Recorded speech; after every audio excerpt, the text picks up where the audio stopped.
All right. Thank you. Thank you. Thank you. Sorry. I don't know why I keep forgetting to do that. I know why. Rushing in. Rushing in. I rush in, boom, boom, boom, get everything together, and then bam, I hit go live and I start talking. But come on in. Come on in. I'm here. I had a few things that I talk about. Of course, I'm watching Wyatt. Yeah, I watch Wyatt's show. I watched Wyatt's show. Well, I guess I was more listening to it as I drove in, and then he on my phone, so I just pull up bring the phone in and listen to it while I hurriedly do all of this. But come on in as usual. Say hello to me. Tell me where you're checking me out from. You already know where I am. I'm in my basement. But you say hi to me, I say hi to you. Y'all know we got a couple of things we got to talk about. Like I said, I'm checking out Wyatt, and I have a few observations to make.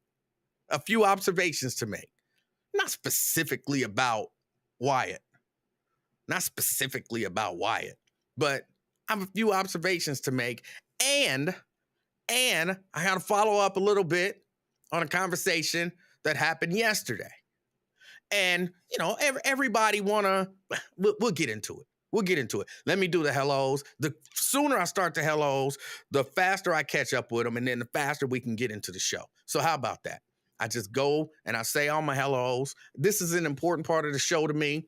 Again, if you are watching, which, right now, there's not that many people, but if you are watching, all I ask, I'm not asking you to like it. I'm not asking you to share it. I'm not asking you to subscribe. All I'm asking is you say hello. I'm not asking for no stars. I'm not asking for no Cash App, for no Patreon, none of that kind of stuff. And it ain't even really the cost of admission. Like, you ever went somewhere and they say, you know what? Whatever is here, and we'll accept a donation as cost. But if you ain't got a donation, you can still, you can eat. If you got a donation, pay what you can. If you ain't got no money, you can still eat. That's kind of where I am with the show. I don't charge nothing to check out the show. I don't ask for nothing except for donation. And the donation is a simple hello from Oklahoma. That's it. I think that's reasonable. All right, let's get to it. Robert Willis. Throw up the deuces. What's up, Robert Willis? Miss Pittsburgh says, good afternoon, everyone. Touching volume up. All right. And I appreciated the people who said they couldn't hear me. Carolyn, good afternoon, all. Checking in from East Walnut Hills. Robert and Anthony both told me sound. Thank you. Miss Pittsburgh says she just left the Wyatt show. He's still going strong. He is. Again, I still got him on. Can y'all see that? It's Wyatt. Still got him on. My Osha. Hey, bro, your lips are moving, but I don't hear anything.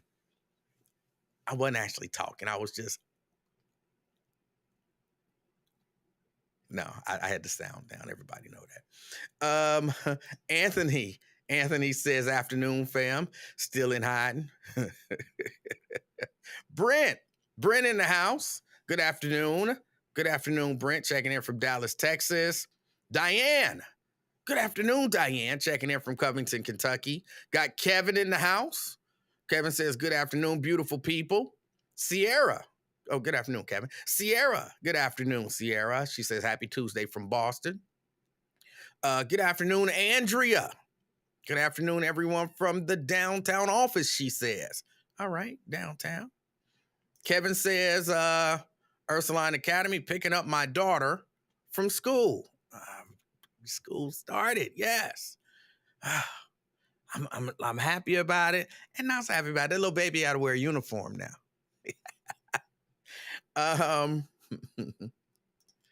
Carolyn says, Emanuel, if you haven't heard, y'all girl Dirty Red will be performing in the Natty. That ain't my girl. I don't play her music. I don't listen to her music. I'm only hip to her because Wyatt brought her out, and Wyatt brought Dirty Red to the community. That's the only way I'm hip to her. Anthony says, we gonna get into this, Anthony. The fat orange Don is innocent, I say. We gonna get into it. Diane checking in. Good afternoon, Diane checking in from Covington, Kentucky. Peachy in the house. Former bandmate of mine. I mean, she be online. She be giving love to all the singers, all the local singers except me. All the local singers. I be seeing her. She be at their little gigs like, oh, it's a great entertainer. Oh, it's my favorite entertainer. Oh, this is the best singer in Cincinnati. Oh, this is... She never said that about me. I'm just teasing you, Peachy. Just teasing you. But Peachy in here checking us out from Coleraine. Good afternoon, Jacqueline. Terry, good afternoon from downtown. Good afternoon. Kevin says, Emanuel, you smell like gasoline, sir. It's aired out a whole lot. It's the gasoline is now gone, but you know, the smell lingers a little bit, but it's nowhere near like what it was yesterday. Like I can, you know, kind of barely smell it, but it'll probably be gone all the way by tomorrow. Eric says, what's up, E-Man? What's up, Eric? What's up? Got Reese Mooney in the house. Reese, or is it Reese? I think it's Reese. He says, joy and peace and love. You can't beat that. Blade in the house just dropping facts. You are the smartest person on Facebook. Thank you. Diane says, I got the notification this time. All right. Black Russian, I'm pledging my donation of a hello from Bond Hill. Thank you. That's all I ask. Antonio, little Nick, I don't care what your name is. I don't care how you put it out there. You know you are forever little Nick. Sorry. Your daddy is Nick. You little Nick. My nephew out there. Good afternoon, little Nick. Got Tria in the house. Good afternoon. Columbia Township. Good afternoon. Jeannie says good afternoon. Emanuel and everyone. Happy Tuesday. Checking in from Hamilton County near 275. Wyatt is still on. He is. I'm watching him. I know how he's trying to, muscle in on my stuff. That's all right. No, not really. And here's the funny thing kind of about that. Wyatt and I, we've had a conversation.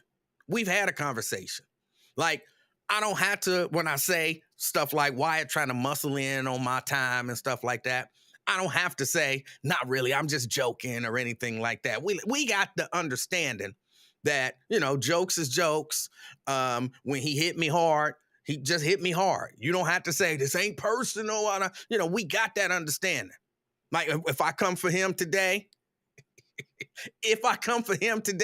I don't have to say, Wyatt, this ain't personal. I don't have to do all of that. He understands it ain't personal.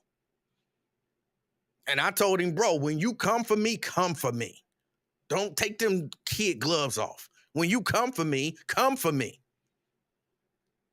And like I said, we had one conversation where we let it be known, bro, if I got a personal issue with you, I'm not airing it over a live stream. I got your number. I will call you and say, yo, Wyatt, bro, I got an issue with you. Or he'll call me and say, yo, E, man, I got an issue with you.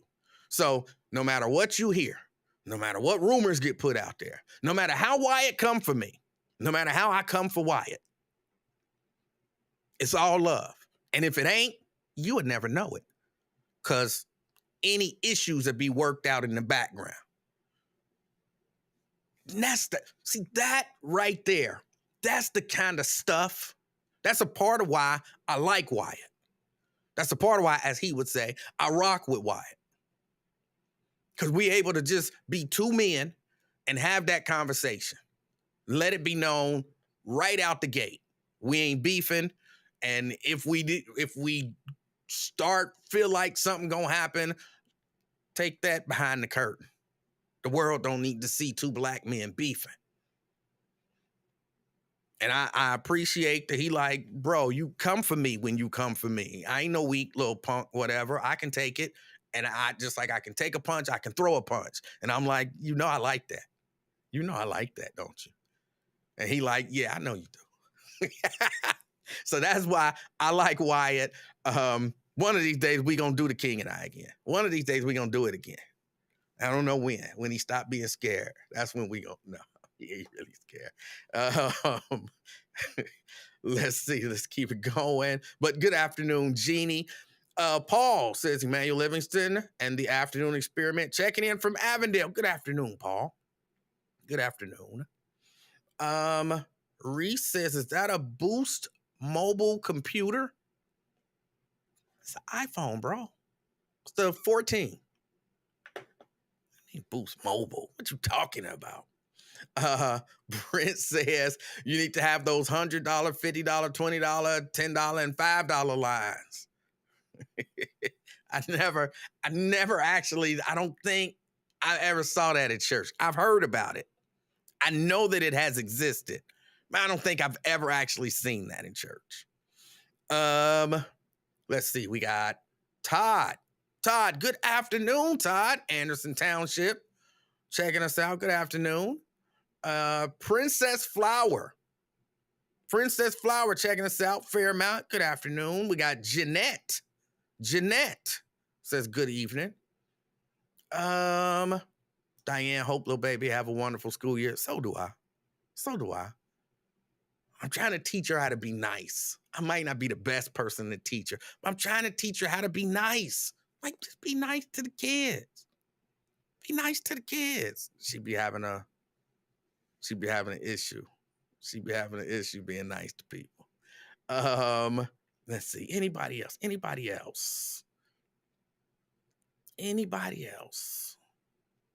Oh, we got Kevin. We got Pamela.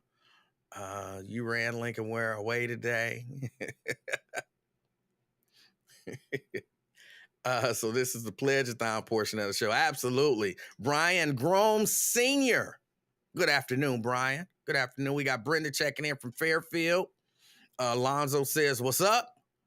As always, checking in from work. What's up, Lonzo? Lonzo checking in from work.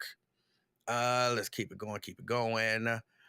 I want to get to the hellos. Good afternoon, Janice.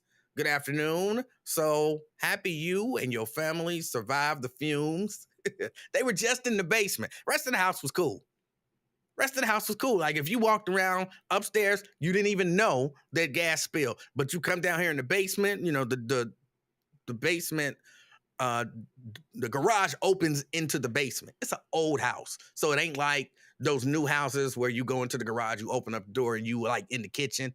It ain't one of those. The garage opens into the basement. So all the fumes were down here. Kenneth says, great day, powerful people. Dwayne Larkin's in the house. Good afternoon, Dwayne. Checking in from Mount Airy. Terry checking in from E-Town. What's up, Terry? Let's see. Sabrina Breedy checking us out from Kentucky. Let's see. Karen in the West End. Good afternoon, Karen. Good afternoon, Maria. North College Hill. Let me see. McConnell, what's up? Fairfield. We got Regina in the house. I don't know if I saw you, if you said hello or not. Got Keisha in the house. Good afternoon, Keisha. Checking us out from North College Hill. We got Terry from, is it Kennedy Heights? Kennedy Heights, all right. Stephanie in the house. Good afternoon, Stephanie. Oh, let's see. Yeah, they let me teach you how to be a nice person. Scott Bain, good afternoon. It's Angela Noel. She over here on YouTube. Facebook done restricted her. You was one of the ones causing problems in here yesterday, wasn't you? All right. Well, that's about it for the hellos. That look like that's everything. Let me throw the chat overlay on.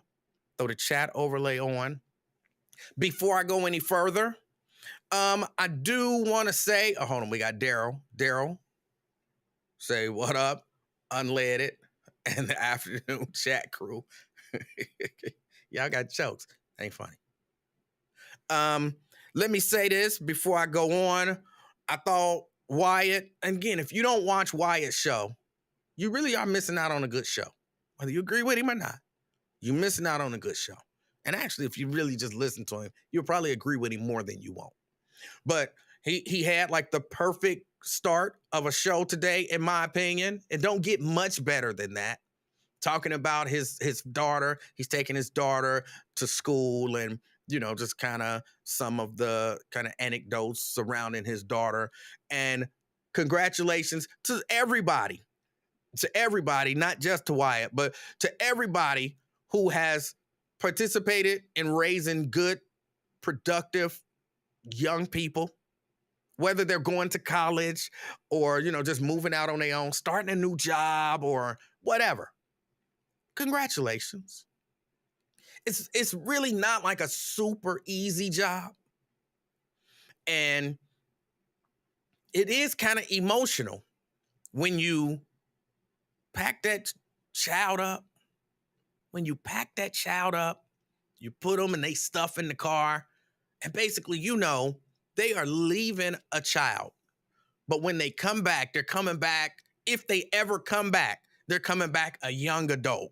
And it's almost like watching the death of the child and the birth of the adult. And you celebrate the birth of the adult, but you kind of mourn the death of the child. There's still gonna always be a little piece of the child in there, but you like, oh, and you start reminiscing. I remember when you were born, and you get that mental image of that very first image that you had of them. And you get those flashes of them growing up and all those little milestones, all that kind of stuff. I remember that. And yeah, it's emotional. It's emotional. So, or I guess I should say it can be. For some people, maybe it's not. But it can be emotional.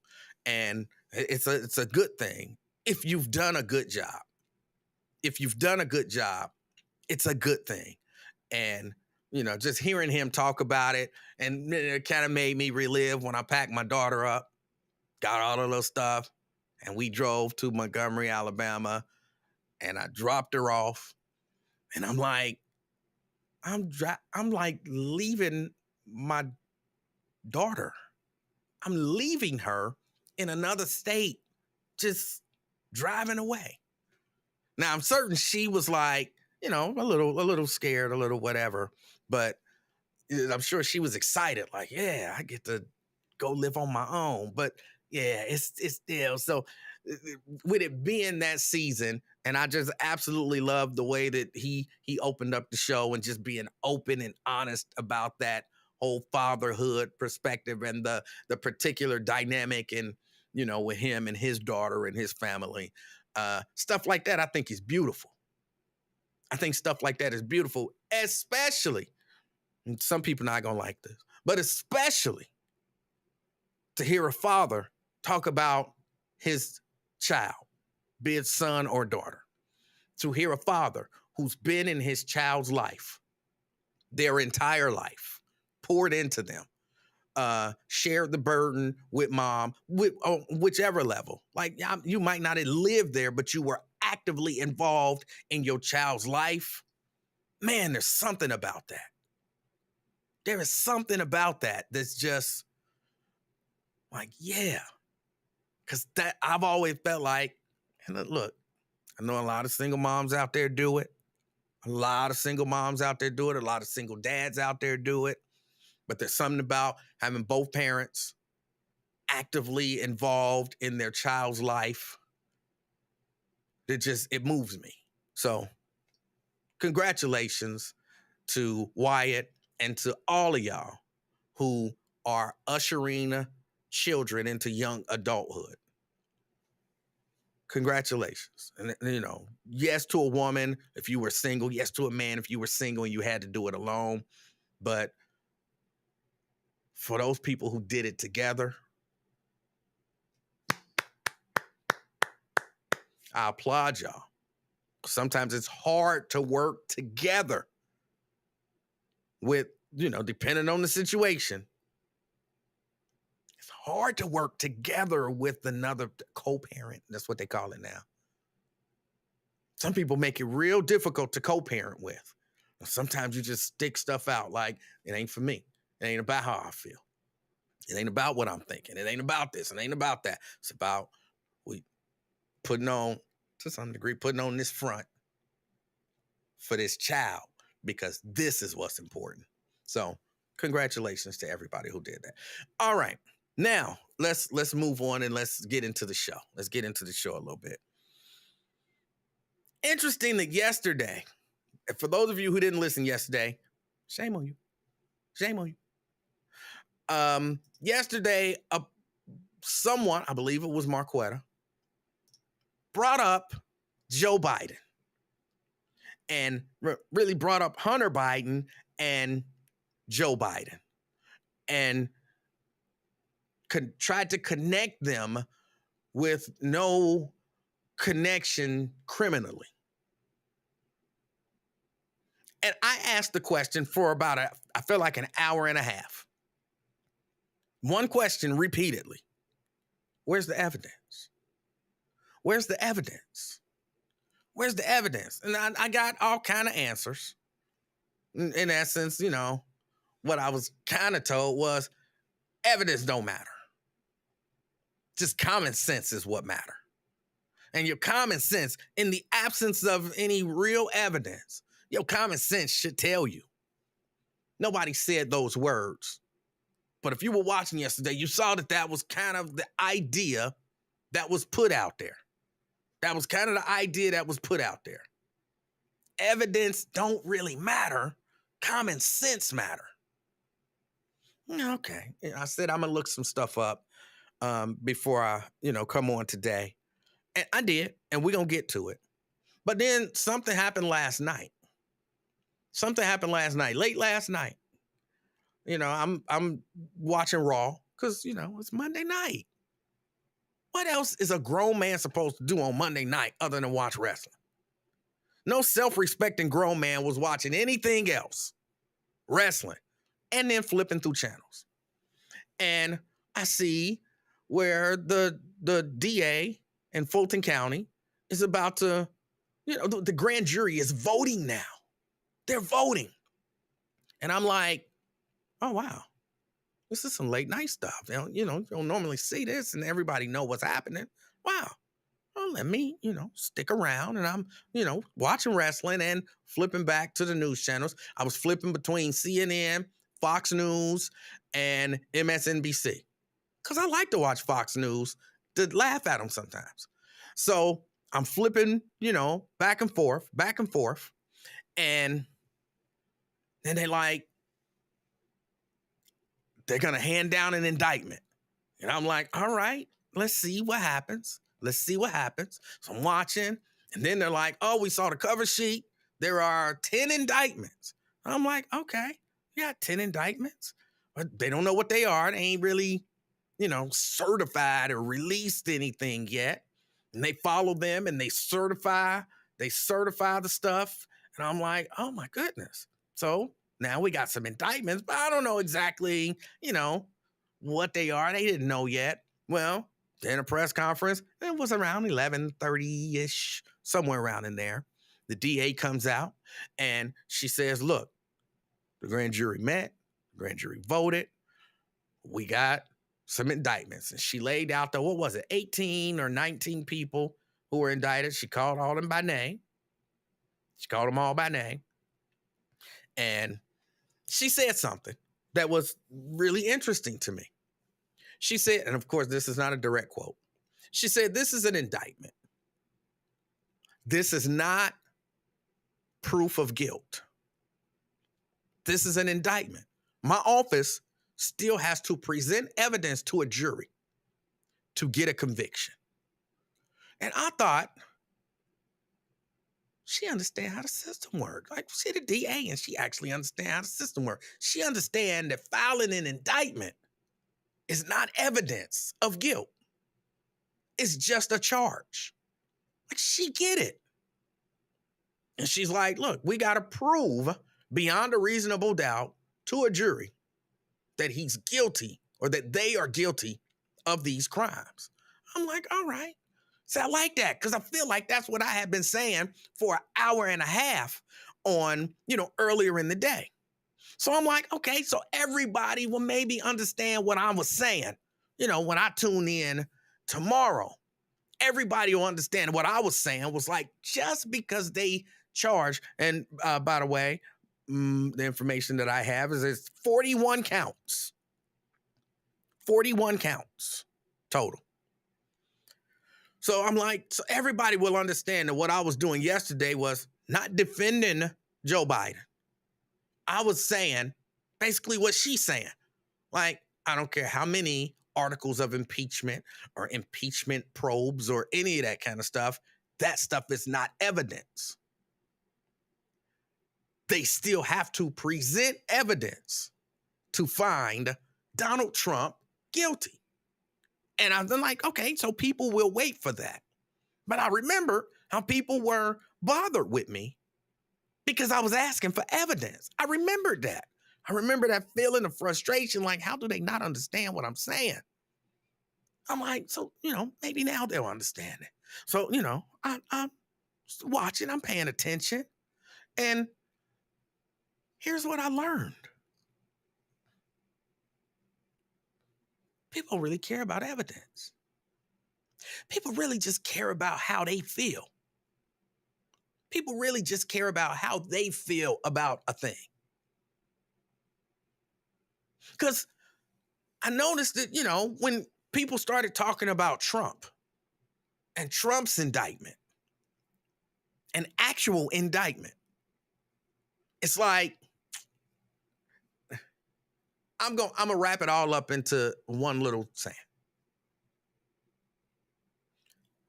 Donald Trump is a victim here. Donald Trump is the victim in this. This is all a setup. This is all just political games. It's just political theater. He is the victim. Like he, a little angel from heaven, sent down, doing the good work of the Lord. And the big bad man is trying to get him with no evidence. And somehow that's wrong to do to Donald Trump. Somehow that's wrong to do to Donald Trump. Not to mention, we've actually heard some of the evidence. We've heard some of the evidence that they have against Donald Trump, and whether or not you accept it as that's enough evidence to say he's guilty. Because I need to hear more. You hear a phone call. That's actual evidence, right? That's actual. We're going to play this phone call for you where he was trying to overturn our state's election. Actual evidence. And I'm like, oh my goodness, these people are like big mad. Like not just a little mad, not just a little disappointed. Like they are big mad that Donald Trump got indicted again. How many times can you indict the same guy? How many crimes can he do? You know what I'm saying? That's how many times you can indict him. If he go commit an armed robbery today, well, they already indicted him 4 times for some other stuff, so why indict him for this? No one says that. When they present to a grand jury or, different places have different things that you do. When they present it and the grand jury comes back and says there's probable cause to take this to trial. Y'all got enough evidence to say there's probable cause, take it to trial. You indict. That's how it's supposed to work, right? But they mad. Why they indicting him? Well, my common sense say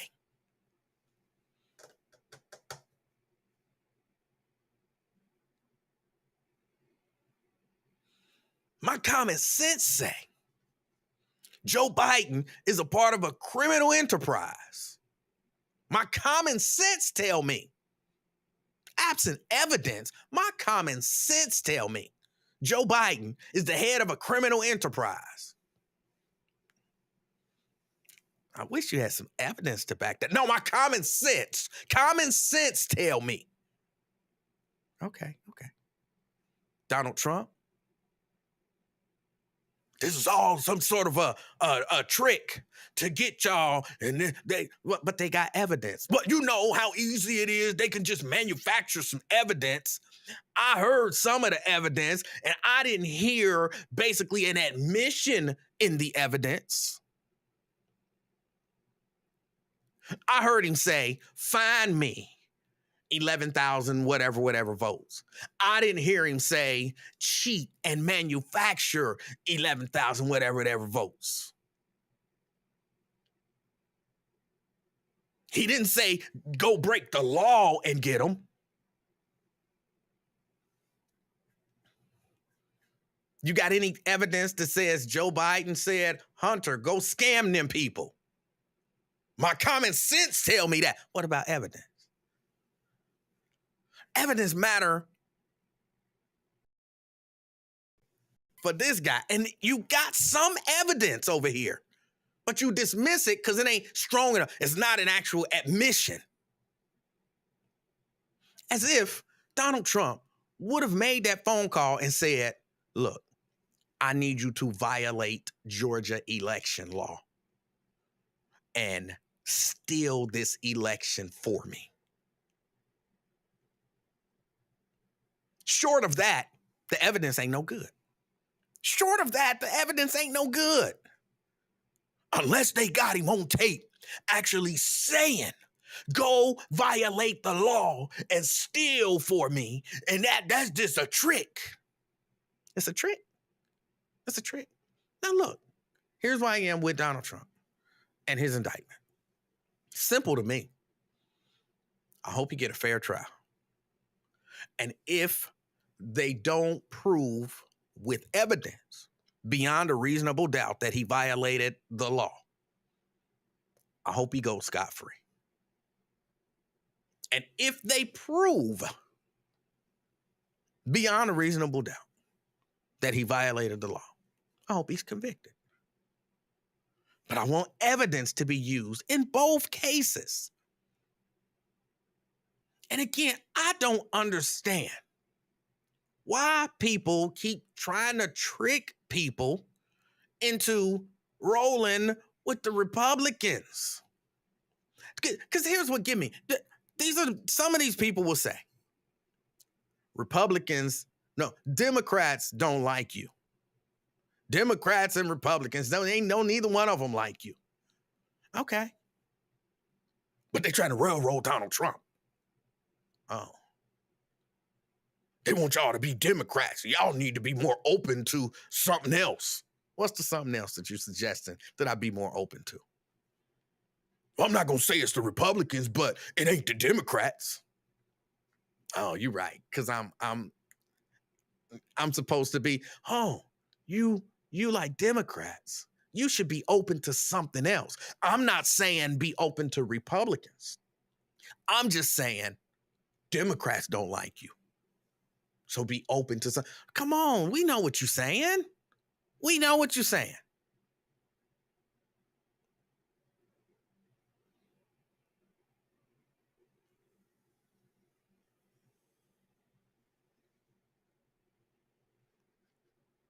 Preston makes a great point. You can get a ham sandwich indicted. I understand the expression. Any DA or person of the court will tell you that. Being indicted means nothing. Exactly. Being indicted is not evidence. Being indicted is not evidence. And then you know how we can tell that this is all because they had cameras in the grand jury room. They didn't have cameras in the grand jury room. They did. Well, maybe, hold on. Let me retract that. Let me take that back. Did anybody see a single grand juror? Did anybody see them presenting evidence to the grand jury? Anybody? Show of hands. Anybody? They had cameras in the room with the grand jury. Did anybody see that? Anybody? I didn't see a single grand juror.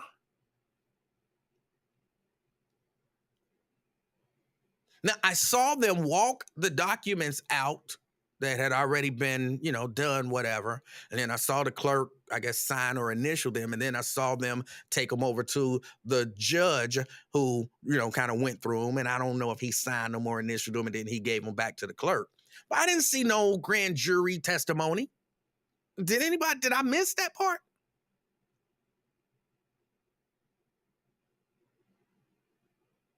I didn't see a single grand juror on camera. But they don't do this for nobody else. This is going to sound crazy now. Admittedly, this part going to sound crazy. But is it possible? Is it? And I'm asking, I know it's going to sound crazy, all right? So don't judge me. Don't be too harsh. Is it possible that maybe things will look a little different when it's the first time that this has ever happened? Ain't this the first time that a former president, and I'm asking now, the first time that a former president has ever been indicted on RICO charges? So you might be like, oh, how do we do this? I mean, we want to be open and let everybody see the process, because if we all do it all in secret, then, you see, they did everything in secret, and that's why you can't trust it. They did everything. It was all secretive. Nobody know what the documents say. Nobody saw a judge sign it. Nobody saw this. If they did it in secret, that would be a problem. So get some cameras, follow us. Let's do it in the open. See, I never see no cameras in.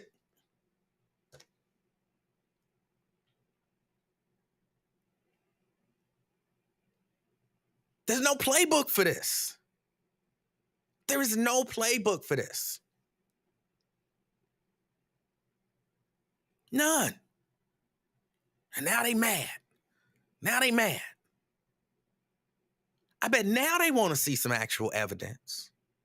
I bet now they not telling you to just assume Donald Trump is guilty because he was charged.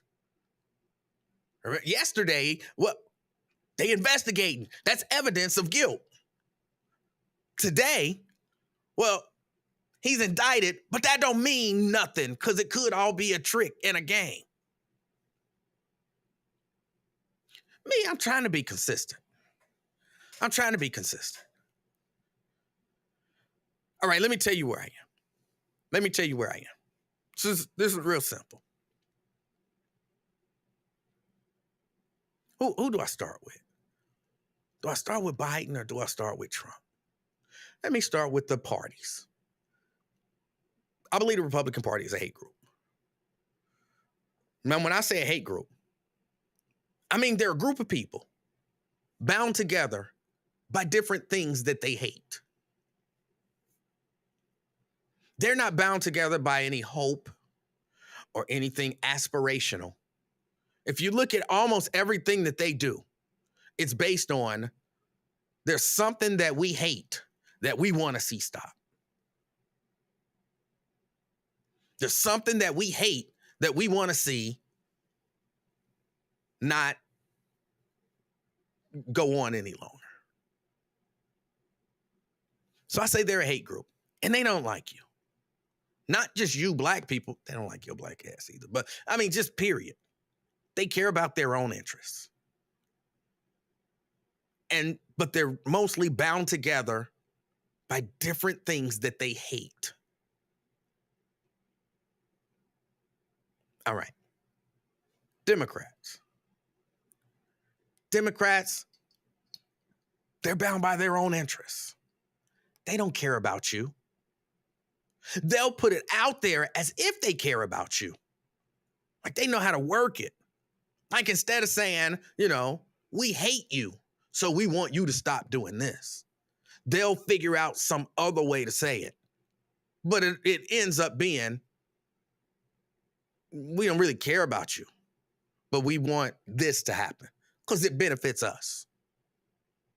None of them, neither party, and you can throw libertarians and Green Party and all that, none of them care about you. None of them. None of them. Maybe, maybe when someone first takes a notion to get into politics, I think, I was going to say a lot of times, sometimes they do that for the right reasons. Sure, some of them look at it like, hold on, how did they make all that money? You are a lawyer who's never held a job in your life. You ran for city council. You ran for mayor. You became the mayor, and now you're a multimillionaire. How did that happen? If he can do it, I can do it.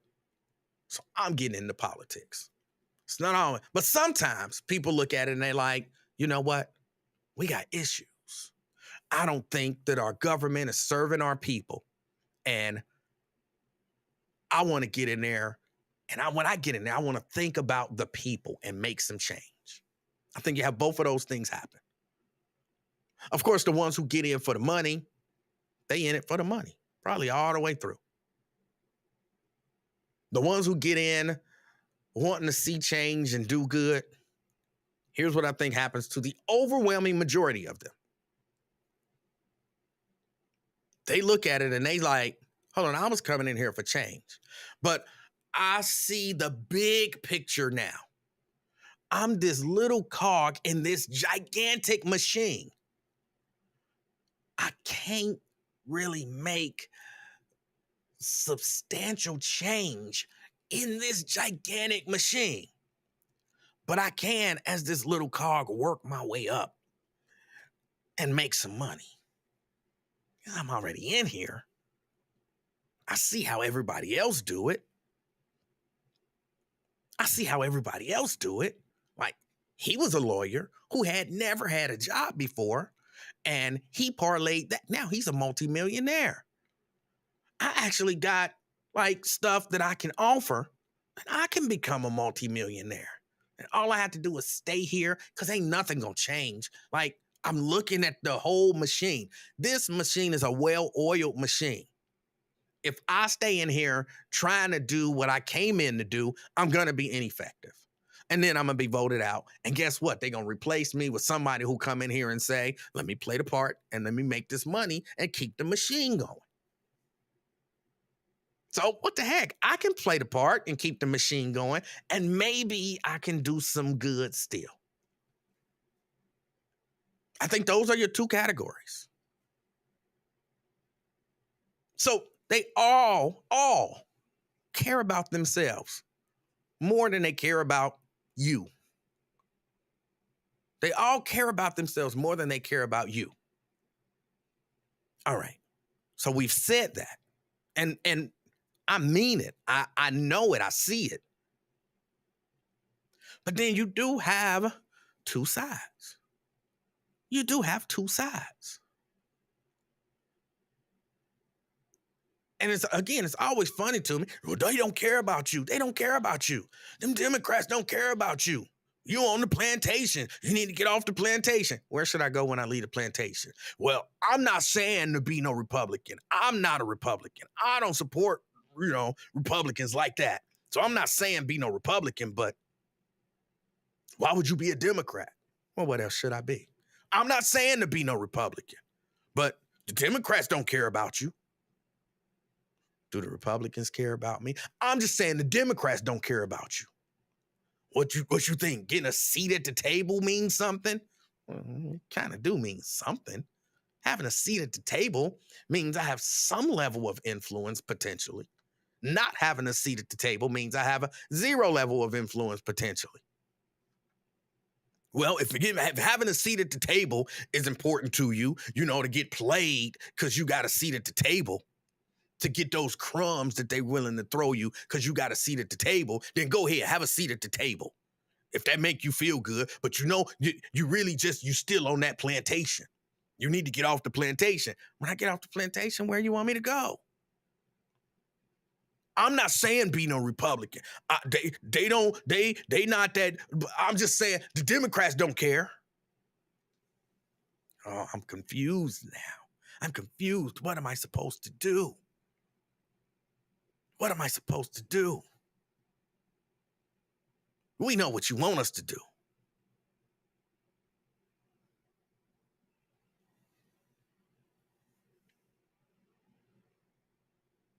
And then you go to talk about how you big mad because Trump got indicted for the 4th time. You are super duper mad.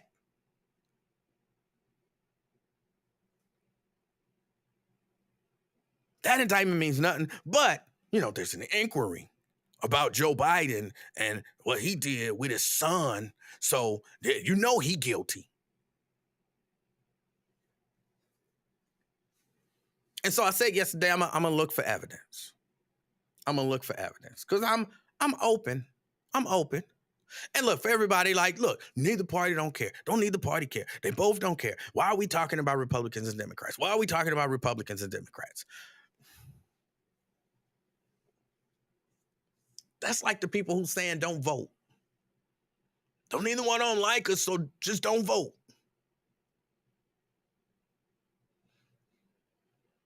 You really do. This part is just my opinion. This is not factual or anything. I think you really do, depending on the election, have to choose a side. And you have to choose what suits your interests best. And your interests might be different. Like, oh, we black people, so our interests are all aligned. No, not necessarily.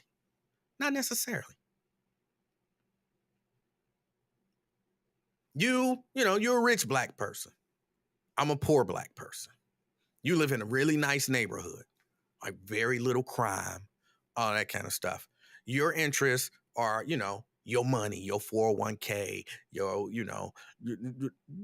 that whole crime thing don't affect you. So you probably not as interested in that. You're going to probably vote for, I'm saying probably, it's possible, different people have different interests. You probably going to vote for the person who you feel like is going to positively affect your financial outlook. And I can't hate on that. But if I'm in these, I don't want to say in these streets, but, I'm running around getting stopped by the police every other day because, they just coming up with reasons to do it. Basically, it's a poor tax. Finding a reason to pull me over or stop me, give me a ticket, God forbid, beat me down. Y'all know that does still happen. So God forbid, beat me down, violate my rights.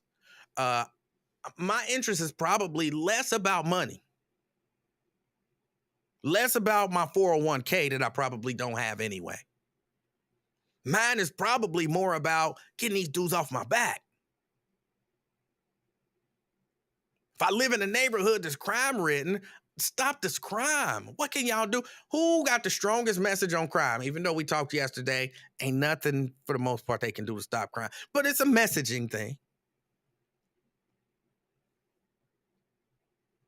At least he want to stop crime. At least he wants to hold. He wants to hold law enforcement accountable when they mistreat people and violate people's rights. At least that's what he says he wants to do. He don't care. He want to make sure rich people get richer. And I'm not saying there's necessarily anything wrong with either of those, but we probably gonna have different interests. And so then you got to look at it. Well, wait a minute. What if you just do it by general party stereotypes, which a lot of times are dead on? Not always, but a lot of times dead on. You probably got one party that care about making the rich richer. And you might have one party that care about social justice issues.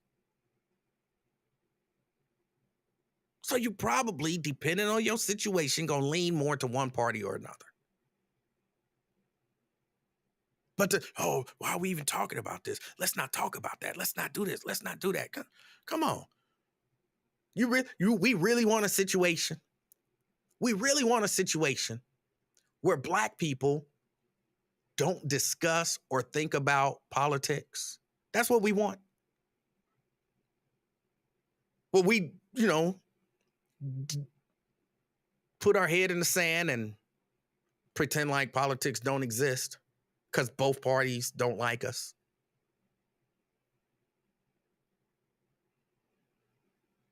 If that's what we want, hey, I got other stuff we can talk about.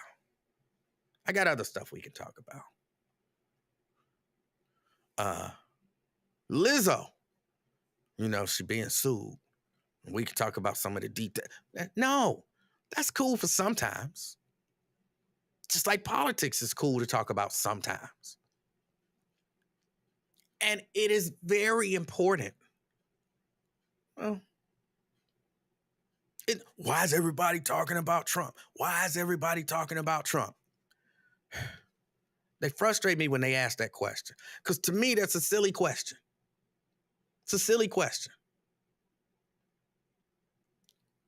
The first time a former president has ever been indicted on RICO charges, and you want to know why are people talking about it?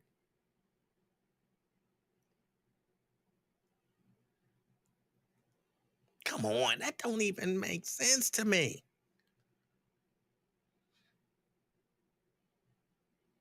What could people be thinking, talking about something that is making history in this country right before their eyes? What could they be thinking?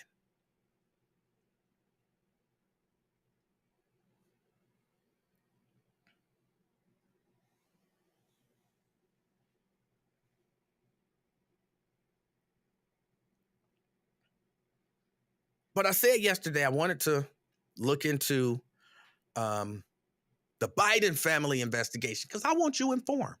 Because if you should, Biden did something wrong, you should want him out of office. And if they got evidence of it, you should want him gone. Again, I said yesterday, my mind is wide open to see evidence and consider it. So let's talk about this investigation for a minute. Just for a minute. We don't have to do it the whole time. So what I did, hold on, let me see if I got to make a few quick changes here. It shouldn't take that long to do what I got to do. If we do that, that's really about it. That's about the only change I should have to make. So let's see. Let's see if this all works right. Go there, go there. So I went to oversight.house.gov. See, they got a nice little thing where they've been investigating the Biden family. They've been investigating the Biden family. And I'm told, because the evidence, they're suppressed. It's suppressed. The media won't give it to you, but it's out there. You got to go and find it. And I said, what better place to find it than the House committee that's looking for it? What better place to go find it? So let's look. Let's see what they got. And again, I'm not here to tell you this is good, this is bad. Biden is guilty, Biden is not guilty. Joe. Because Hunter is Hunter. You know what I'm saying? Crackhead, criminal, don't pay his taxes, all of that good stuff. Hunter is Hunter. But tying it to Biden, why? Where's the tie? So I figure if there is a tie, and if there is some factual information, some evidence to prove it, then it should be there. Hold on. Daryl asked me a question first. E-Man, did you block that dude Mike B and Ben like you said you was? I didn't. I really do have a problem blocking people. Yeah, no, hold on. Before I go into this, let me say this. Y'all, can we do this? I know there are people out there listening to me like, this dude is blocking for the Democrats. This dude is, whatever. Okay, that's cool. If you feel that way, you say that. I don't have no problem with you saying that. But can we not call people names and all that kind of stuff? Because that creates animosity that's not necessary. We ain't got no house ends. We ain't got no house ends. We ain't got no coons, and we ain't got no B words and, all that other stuff. People don't have to be, MFs and all that. Just, look, I don't agree with you, bro. Here's what I think. What you're saying sounds silly. I think what you say sounds stupid. What you're saying sounds misinformed to me. I had a problem with that. I had a problem with that. Really, none. Even I think you blocking for the Democrats. I don't have a problem with that. You got a right to your opinion. You don't have to agree with me. But you ain't got to call me or nobody else no names. Same here. I don't have to tell nobody to suck nobody D or none of that kind of stuff. I ain't got to dig up nobody dead grandmama and, none of that kind of stuff. We can disagree and still be cool. Like, we could actually see each other in the street knowing that we disagreed and it not come to blows. I keep telling you I'm non-violent. I don't want to fight nobody. I'm 52 years old, too. Got bad feet. I don't want to fight nobody.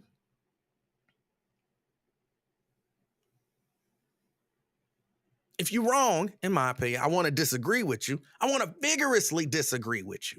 Vehemently. I want us to have a back and forth. I want you to show me where I'm wrong. Like, I want you to show me where I'm wrong. Everybody can't say that. Open my eyes. But I don't want us to have to fight, call each other names and, all that kind of stuff. So can we kind of agree to not do that? Not just today, but just period. Just period. All right. All right. Now let's get into this. So this is from the Oversight Committee.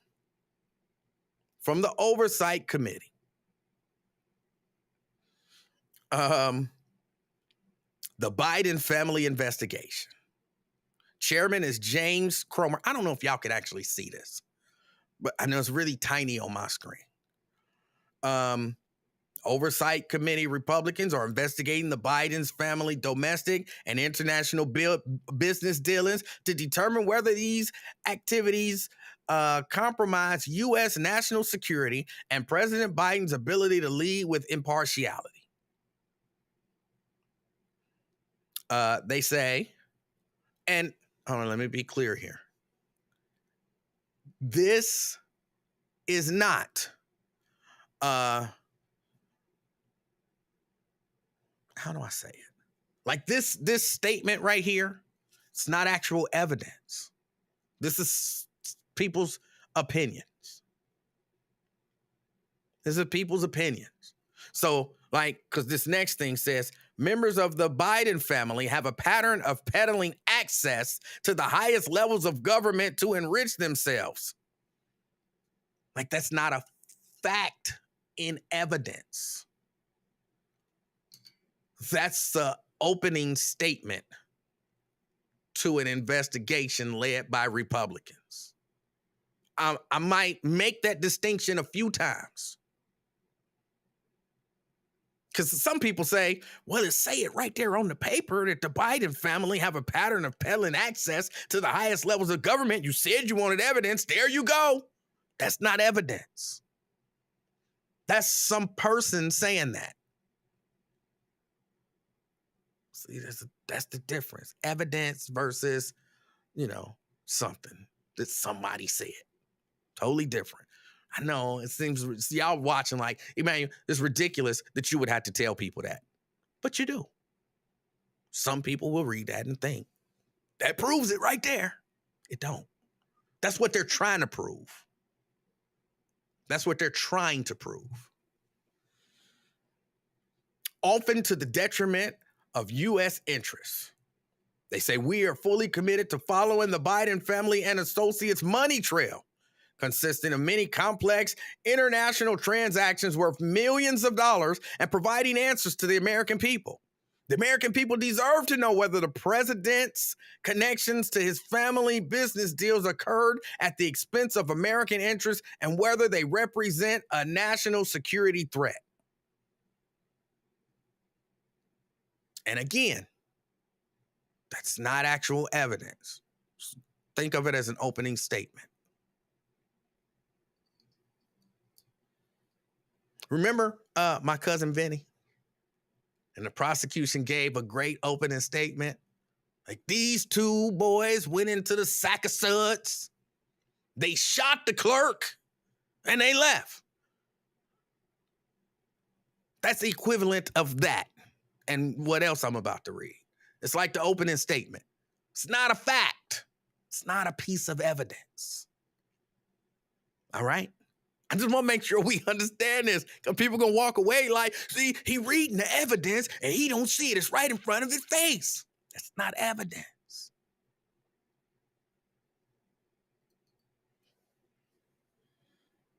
Then the chairman, James Comer, this is his statement. Evidence obtained by committee Republicans reveals Joe Biden lied to the American people about his involvement in his family's business schemes. The Biden family business model is built on Joe Biden's political career and connections with Joe Biden as the chairman of the board. Biden family members sold access for profit around the world to the detriment of American interests. If President Biden is compromised by deals with foreign adversaries and they are impacting his decision-making, this is a threat to national security. The American people deserve transparency and accountability about the Biden family influence peddling. With the new Republican Majority Oversight Committee, Republicans will continue pressing for answers to inform legislative solutions to prevent this abuse of power. Again, that's not evidence. That's just like an opening statement. These two boys went into the sack of suds and they shot the clerk. Then they jumped in their car, a mint green Pontiac Tempest, and fled down the road.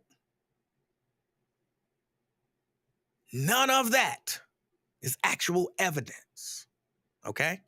I really want us to understand the difference between evidence and this, because I think this is where the disconnect is. The disconnect is people actually believe because it says the Biden family business model is built on Joe Biden's political career and connections with Joe as the chairman of the board. They actually believe they got him right there. They got him. What's he talking about? Got him. You can read it. It's right there in like gray and white. That is not evidence.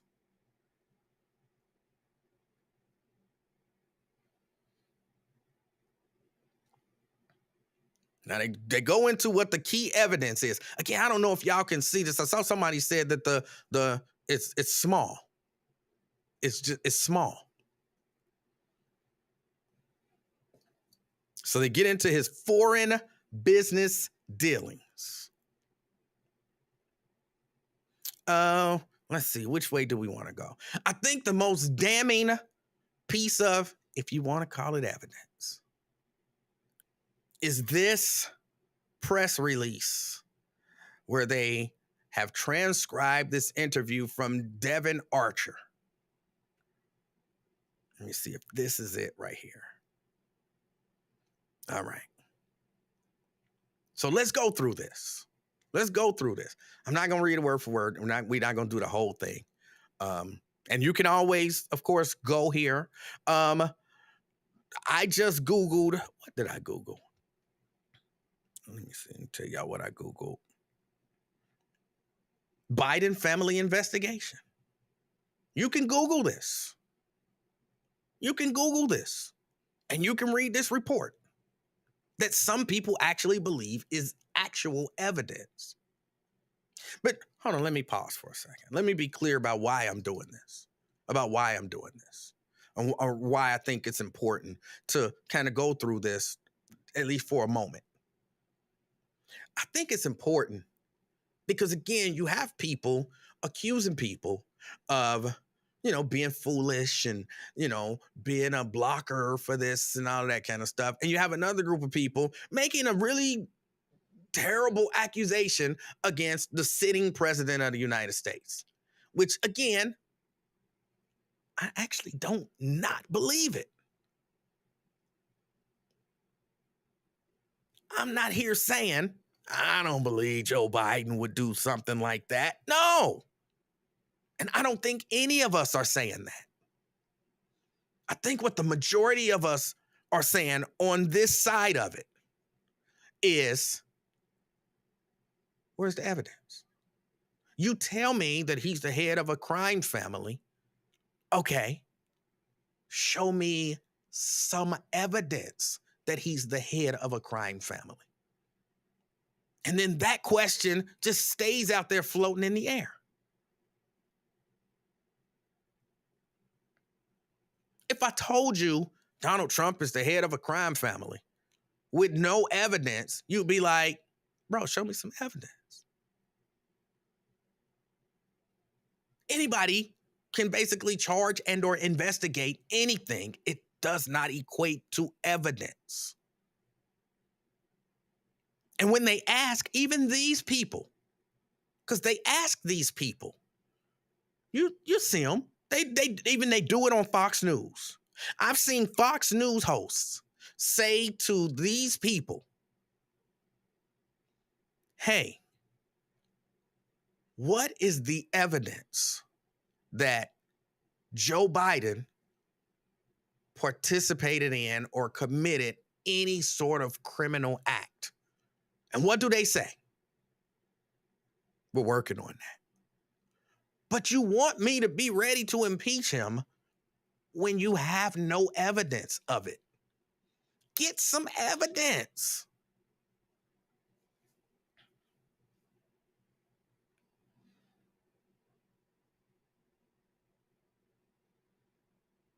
But I do want to read this. This is the House Committee on Oversight and Accountability Chairman James Comer today released the transcript from Devin Archer's transcribed interview. During the transcribed interview, Devin Archer confirmed then Vice President Joe Biden was the brand that his son sold around the world to enrich the Biden family. See, they think they got him. They think they got him here. And let's see, do they? Then Vice President Biden joined Hunter Biden and his business associates for dinners or by phone over 20 times to sell the brand and send a signal about their power, access, and influence. Below are key exchanges from the transcript. The full transcript can be found here, which I'm not going to click on. And the documents discussed during the transcribed interview can be found here. Oh, hold on a second. Let me turn that off. All right. Majority Counsel says you keep saying the brand. But by brand, you mean the Biden family, correct? Mr. Archer says correct. Counsel then says, and that brand is what, in your opinion? I think it's very important to pause right here. Hear what he just said. In your opinion, what is that brand? Not that his opinion isn't somewhat important. But again, this is just his opinion. So you have to take it as that. Now, you can give as much weight to it or as little weight to it as you want, but it's an opinion. All right, let's keep going. And that brand is what, in your opinion, was the majority of what the value that was delivered from Hunter Biden to Burisma? Mr. Archer says, I didn't say majority, but I wouldn't speculate on percentages. But I do think that was an element of it. Then another Representative Biggs says, when you say Biden family, sorry to cut in there, I just want to get a clarification. You aren't talking about Dr. Jill or anybody else. You're talking about Joe Biden. Is that fair to say? Mr. Archer says, yeah, that's fair to say. Listen, I don't think it's as, Joe directly, but it's fair. That's fair to say, obviously, that brought the most value to the brand. His speaking, when I'm trying to read those ellipses, he's kind of fumbling around with what he's saying. But in essence, what he's saying is he believes Joe Biden, who may not directly be related, but the fact that it's Joe Biden, that is what brings value to the brand because he was the vice president.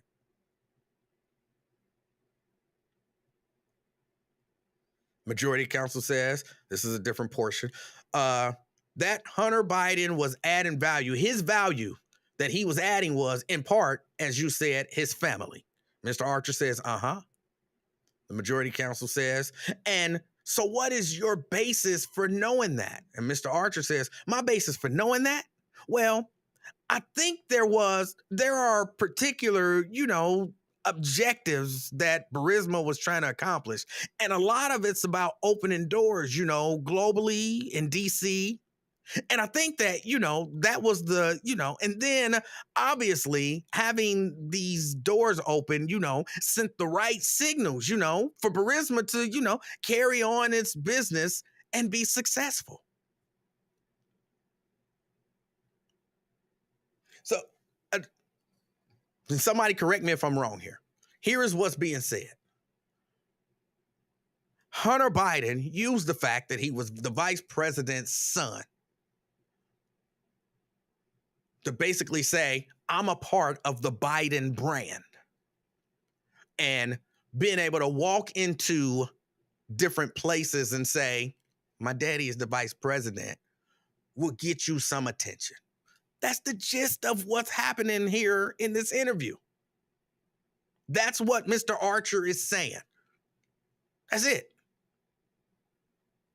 And again, this could be considered evidence because, this is an actual interview on the record.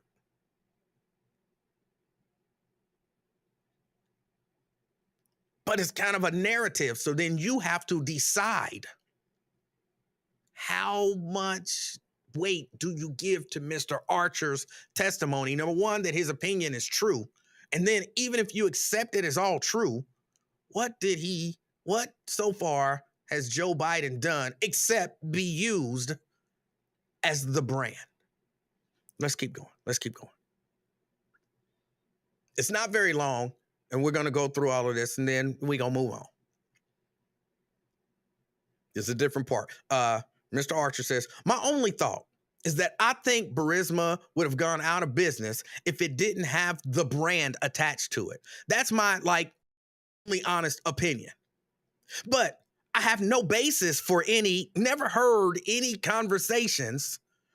Mr. Goldman says, but that's different than Joe Biden's actions. Mr. Archer says, right. Mr. Goldman says, you're just talking about that Hunter Biden was on the board. Mr. Archer says, right. And I think that's why, Goldman says, and so, he says, I was able to survive for as long as I did. Mr. Goldman says, because of additional capital, or Mr. Archer says, just because of the brand. Mr. Goldman says, well, I don't understand. How does that have an impact? Mr. Archer says, well, the capabilities to navigate DC, that they're able to, basically be in the news cycle. And I think that preserved them from a longevity standpoint. That's like my honest, that's like really that's like how I think holistically. Mr. Goldman says, but how would that work? Mr. Archer says, because people would be intimidated to mess with them. Mr. Goldman says, in what way? And Mr. Archer says, legally. Now, again, I read that portion. There's no evidence that Joe Biden did anything criminal other than people being intimidated and maybe some level of influence because his son is there and he's the dad. But he's even said, I can't say that Joe actually did anything so far. Just that he's Joe. Just that he's Joe. And I kind of equate that because some people still like, they got him. They got him. That's evidence. No. I kind of equate that to this. I saw my brother on here for a second, so I'm going to use him. I become like the next Oprah. Just a man. And I'm powerful in the talk sphere, in, entertainment, heck, in music. I am very powerful. I got my own company. They got jealous when I got my own company. But I'm a man, and ain't nobody. I got my own company. I am out here doing it. And then my brother, he's like, hey, you know what? I want to advise. I'm gonna start like a company where I advise record companies on what to do. And people like, but Nate, you don't know nothing about the record business. And he like, it don't matter. Because I can just tell them who my brother is and people will listen to me. But you don't know nothing. He like, watch, I'm gonna get this contract. And he walk in there to Capitol Records. And they like, who are you? And he like, my name is Nate. Nate Livingston. My brother is Emanuel Livingston. And he runs Livingston Records. And I'm here as a Livingston to offer my services to advise Capitol Records on how to become more successful. That's really what he's saying here. Well, Emanuel had to know he wouldn't have got in the door if it wasn't for... His name is Biden. His daddy is the vice president. My name is Livingston. I own the most successful record company in the world. So Nate Livingston might be able to walk into Capitol Records and capitalize on the Livingston brand. But that don't mean Emanuel did anything wrong. Got it so far? So far we got that? Because that's all that's happened so far. All right. But it might get worse. It might get worse. The next part says, then Vice President Joe Biden attended dinners with Hunter Biden's foreign business associates who wired money to Biden Associates LLC. Uh-oh. We're getting close. We might have something here. Majority Counsel, they're still talking to Mr. Archer, says, and I want to talk about the value. Going back to this, it would be spring of 2014, Cafe Milano Diner. And Mr. Archer says, the spring of 14, yeah, that's the first one. Majority Counsel says, and since we talked about it before the break, if you could just recap, can you just say again who was there? And Mr. Archer says, sure. Some Russian dude and some Russian dude and some Russian dude, possibly Yuri, Hunter Biden, Joe Biden, possibly Eric somebody. I'm not going to butcher all them names.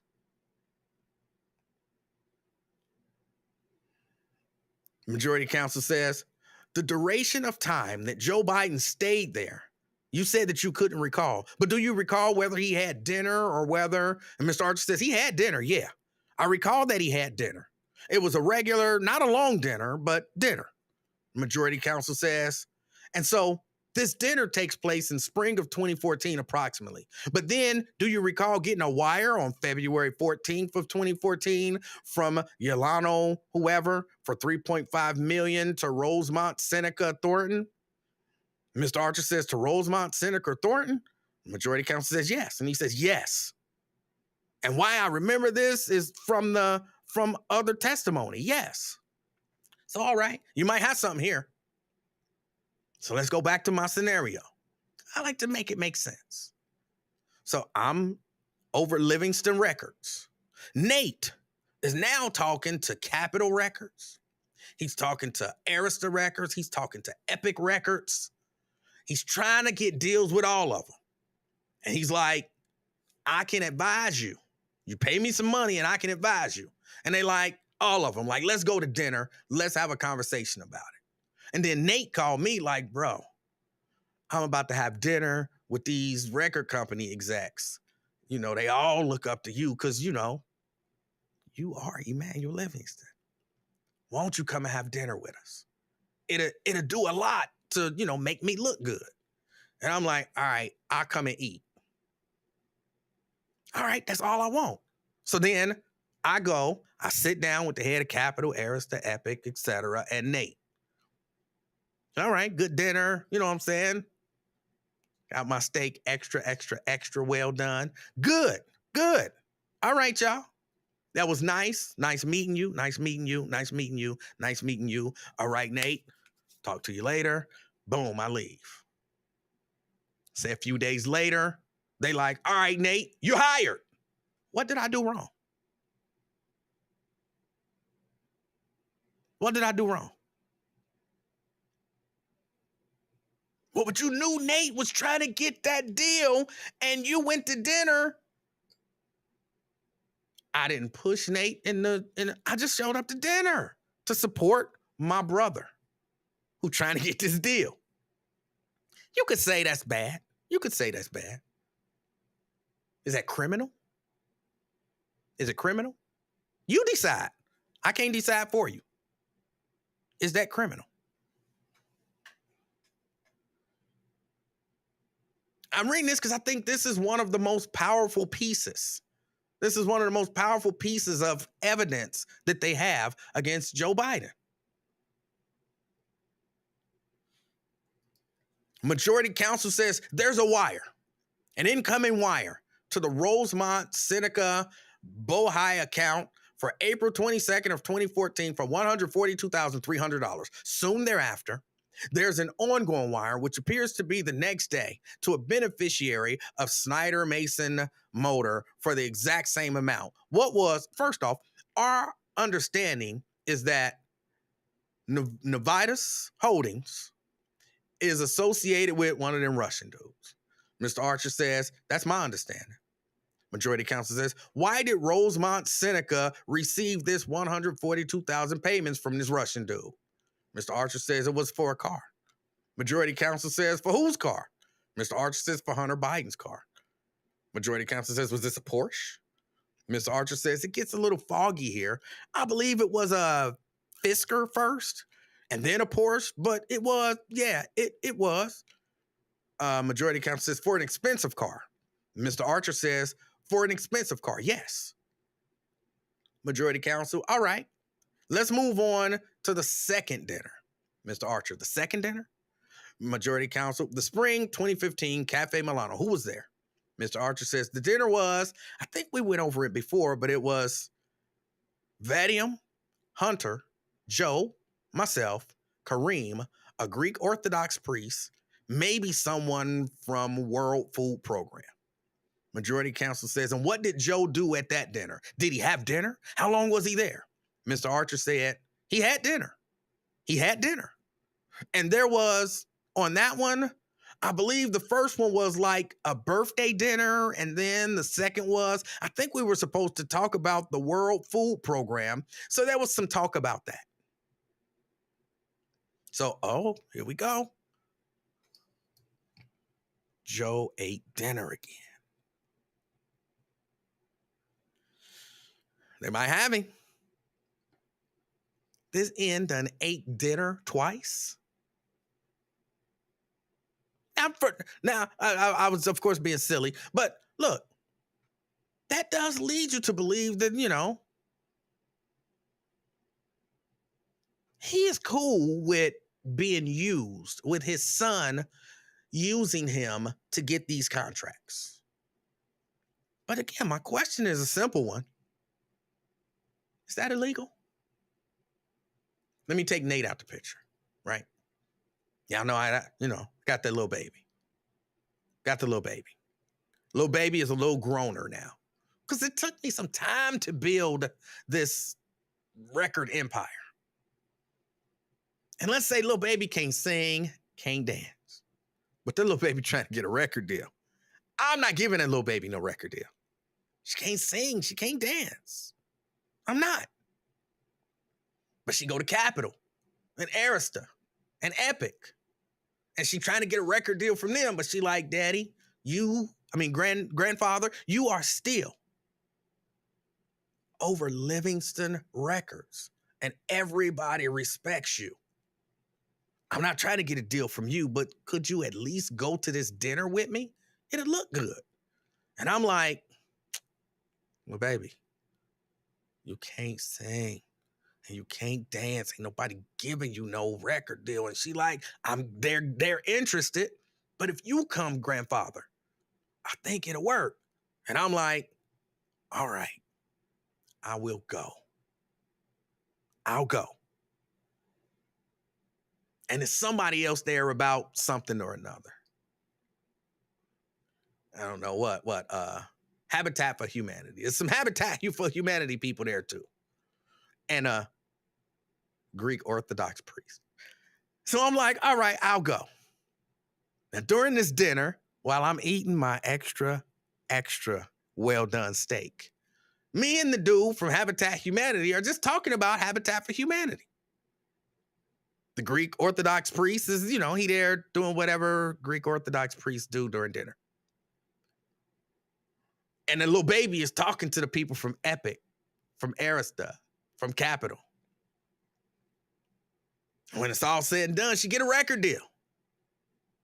Again, my question is, first, no doubt, I understand, and she understands, me being there, that is some influence. There's some influence there. My question becomes, is what I did criminal? Going to dinner with that little baby, eating my extra well done steak, and talking to the head of Habitat for Humanity. Is that criminal? Because again, so far, that's all that's happened. Evidence-wise, that's all that's happened.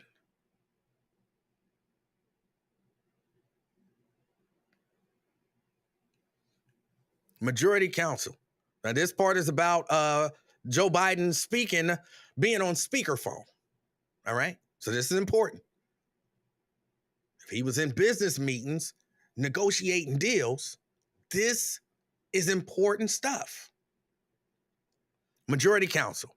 How many times would you say Hunter Biden put his father on speakerphone or referenced his father being on the phone in front of others who were either foreign investors or foreign nationals who he was soliciting business with or working with, approximately?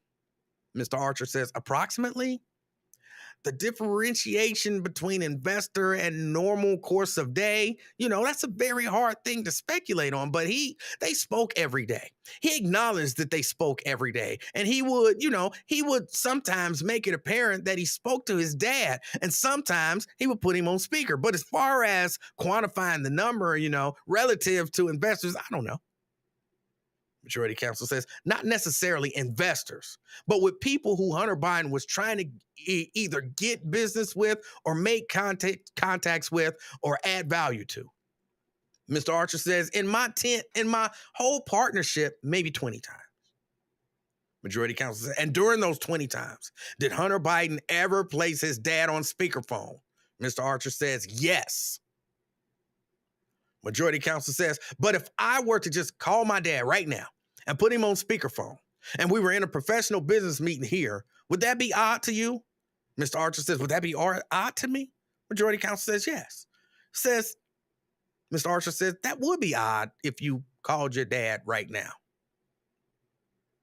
Majority Counsel says, so there is a time and a place when it's professional to do, where you're in a professional meeting and you may call your dad or a family member if you're with family. But if you're in a professional meeting and you're meeting foreign business leaders and whoever it may be, and you just place your dad on speakerphone on the table, that's a little odd, isn't it?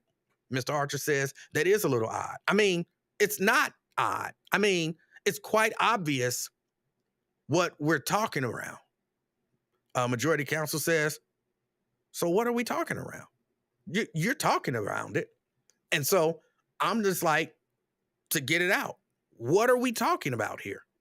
Mr. Archer says that I think at the end of the day, part of what was delivered is the brand. I mean, it's like anything, if you're Jamie Dimon's son or any CEO, I think that's what we're talking about. It's that there was a brand being delivered along with other capabilities and reach. I think brand is the best way to describe it.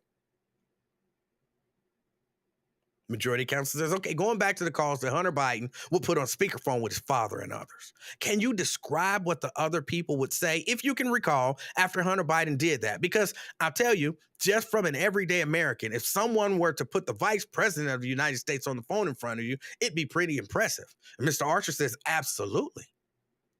So then the counsel says, and I would think there would be some sort of reaction from the people. Mr. Archer says, yeah, I think everybody remains, cool and calm like it was, and then probably called their friends and family and said that they spoke to him. But, the reaction, I don't have any specifics of like people jumping up and giving high fives, but I think it was, a signal that, they respected and thought was of value.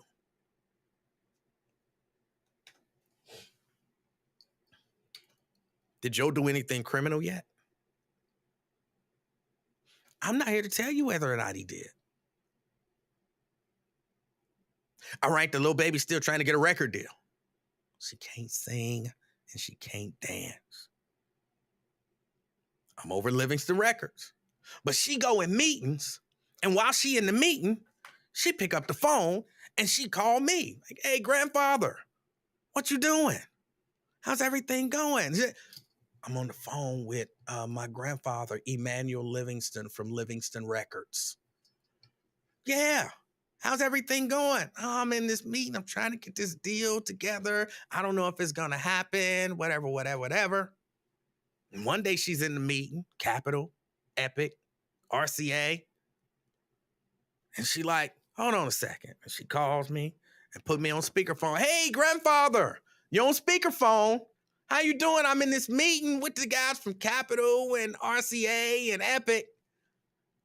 And I'm like, hey, how y'all doing? And they like, oh, Mr. Livingston. Oh, man, it's so nice to talk to you. Like, wow. We talk for a few seconds, and then she hang up. And then they're like, wow.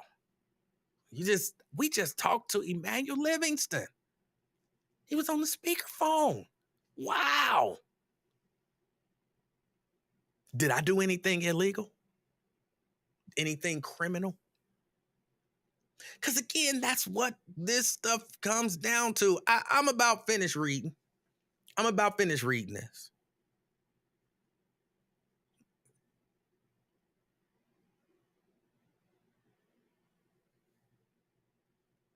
But that's why people like me, like, look, it makes sense that it's possible,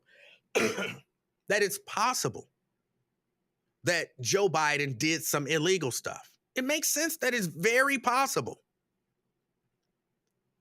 But what some of y'all are asking us to do is go out on this limb and say he's guilty and impeach him based on it's possible. So it's not crazy for me to do what I did yesterday and say, where's the evidence? How about, because I see Marquette has gone on a few times and said, look, why are you doing all this? What's the point of all of this? This is an inquiry. All the evidence comes out in court. Then why are people pressuring people to come to the conclusion that Joe Biden should be impeached when no evidence has come out, when the evidence will come out in court? But y'all want us to say, impeaching.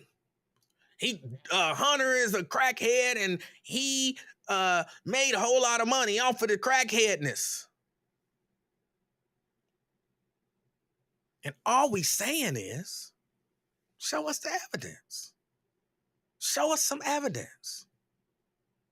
Show something where I said to that little baby, like, look, we can scam these fools. You know what I'm saying? Or, where, hey, they gave her some money and that money came to me. And that's not legal.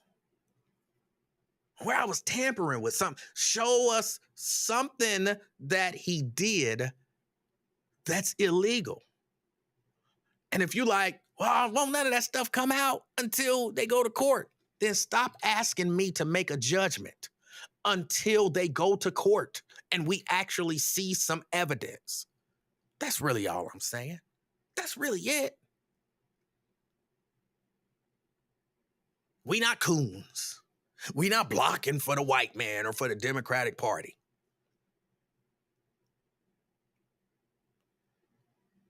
We not blind to the fact that the Democrats don't care about us and the Republicans don't care about us. We not beholden to the white man. We not on a plantation. We just saying, show us some evidence. That's it. I think y'all get mad at us because we won't be as mad at Joe Biden as y'all are. But if y'all just show us some evidence, I think a whole lot of us are willing to say, get him out of there. Because like Tria said, well, then Kamala becomes the president. Well, I don't love Kamala, but I'm not anti-Kamala. Give her a shot.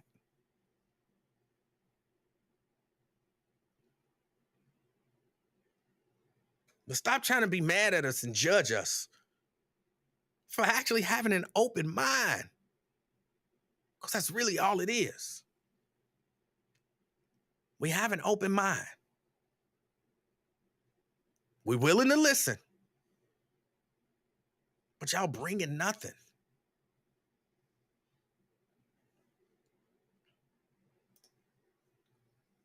Preston says, doesn't the grand jury hear the evidence to determine whether or not to charge? I'm not sure, though. Yes. The grand jury hears evidence, and there's no rule. Again, this is all from my understanding. There's no rule that says that the prosecution has to present all of their evidence. But they have to present enough evidence to where the grand jury, say in the Trump case, where the grand jury looks at it and says, this is enough evidence to go to trial. It's enough evidence to go to trial. So they have to actually present evidence in order to get an indictment on Trump. But we crazy for saying, give me some evidence if you want me to say that Joe Biden should be impeached because Hunter Biden is a criminal. Nobody's defending Hunter.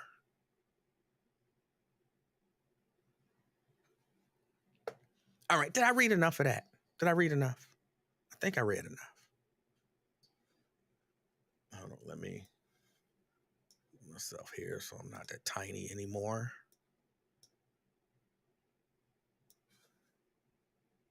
I feel like I read enough. All right. So, and I'm asking this question of anybody who wants to answer, because I'm really getting ready to get out of here. I want to talk a little bit about Trump, this indictment, but just a tiny bit, because I haven't read the indictment. I will, but I haven't.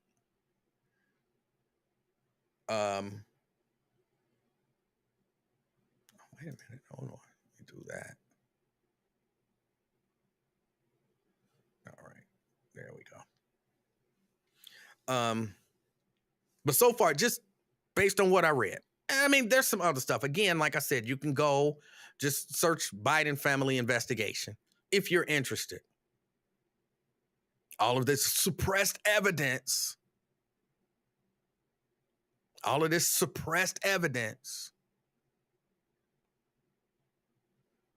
is there. And you can look at it and determine whether or not you believe he committed any, Joe Biden, that is, not Hunter, whether or not Joe Biden committed any crimes. You can decide. I'm not here to tell you he did. I'm not here to tell you he didn't. But you can look at it and make that determination for yourself. I mean, whether or not you think that just because I don't think that what he did was criminal doesn't necessarily mean it wasn't criminal. Maybe there's some statute that I don't know about that says that the president or the vice president can't have dinner with a Orthodox priest. You never know.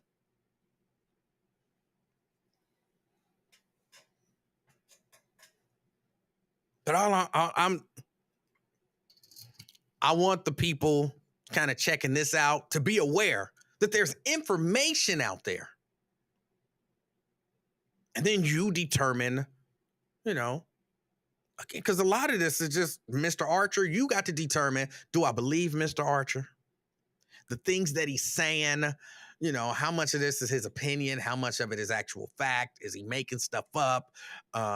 You determine, okay, I believe him, but based on what he said, he didn't spell out anything that seems criminal to me and blah, blah, blah. And you can read through the entire transcript of the interview. You can read, they have other pieces of, I guess evidence.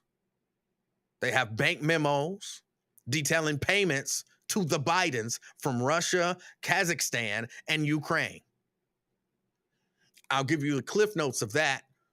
Some bank accounts, some money went to some bank accounts that the Bidens have. But they couldn't, or at least they didn't, maybe they can. They didn't tie any of those bank accounts to Joe Biden.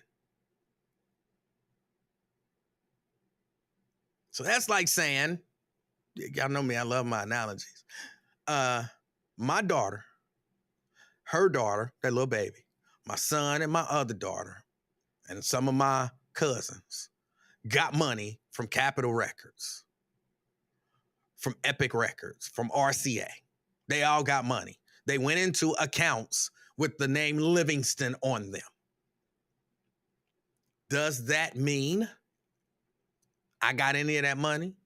Well, those accounts wouldn't be, there ain't nowhere in the world that all of that money went to them accounts and Emanuel Livingston didn't get no money. I'm gonna follow the money. Emanuel Livingston got some of that money, but then show the world where I got it. Well, you know how to hide your money. You got forensic everything. You got forensic, bank analysts and, financial analysts and all of that kind of stuff. Show where I got the money. You show me where Joe Biden got the money, and he did it. But if you can't, then you can't.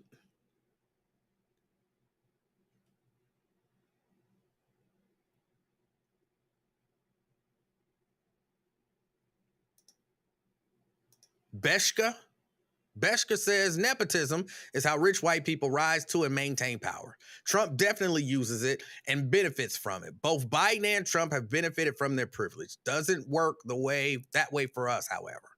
Well, it does sometimes. There's a number of so-and-so and son, Sanford. You know what I'm saying? Fred G. built the junk business. Lamont took it over. And I bet Lamont could probably go anywhere and get some junk. Whereas, I didn't have access to the junk like that because my daddy didn't have a junk business. It's not criminal that Lamont can go to all the junkyards in the city and get junk and I can't. Is it influence? Sure. If Lamont go to your junkyard and he like, hey, I want that piece of junk. And you like, I don't know. And he like, don't make me call Fred. Like, all right. Don't call Fred. Just, you get out of junk. Thank you.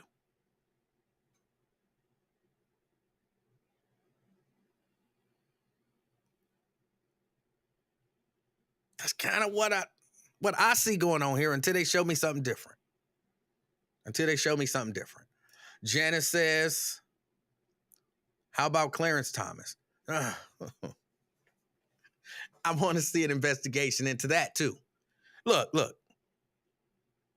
Just because, Clarence Thomas may or may not have gotten a whole lot of free stuff from some billionaires that may or may not have had business before the Supreme Court that he was giving his opinion on.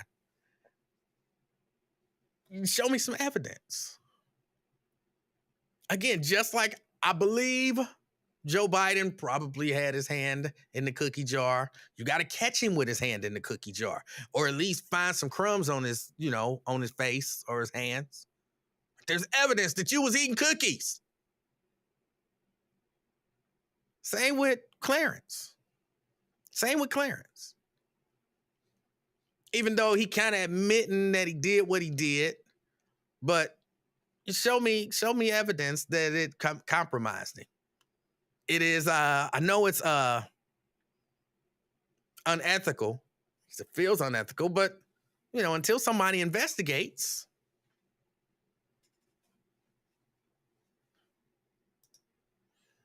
Clarence reported some of the gifts from the billionaires after the fact. Right.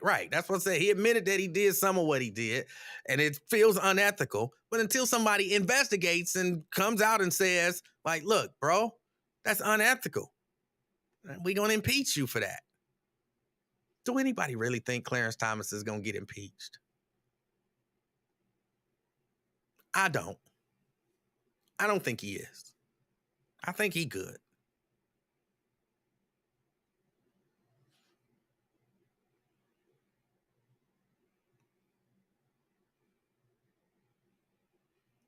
Yeah, y'all got to stop. All of y'all who, I know some of y'all say, oh, wait a minute. I missed this one. He just don't want to admit people with shell companies are criminals. Just overlooking the evidence that's right before your very own eyes. Oh, I mean, I guess, but I'm pretty sure that's not true. Shell companies are not necessarily illegal. Shell companies aren't necessarily illegal. Now, you can use shell companies for illegal things, but not necessarily.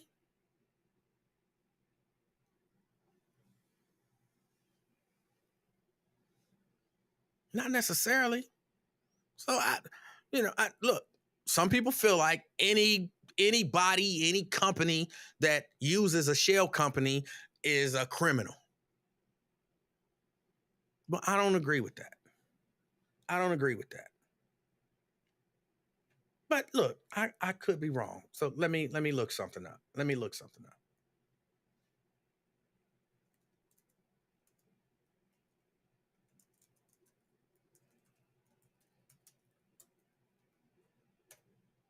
I could be wrong. I always make room for the idea that I could be wrong.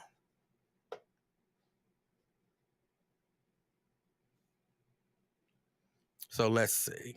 Go here. Kill that. I don't know if y'all can see this. Hold on. Let me pull that down. What's a shell company?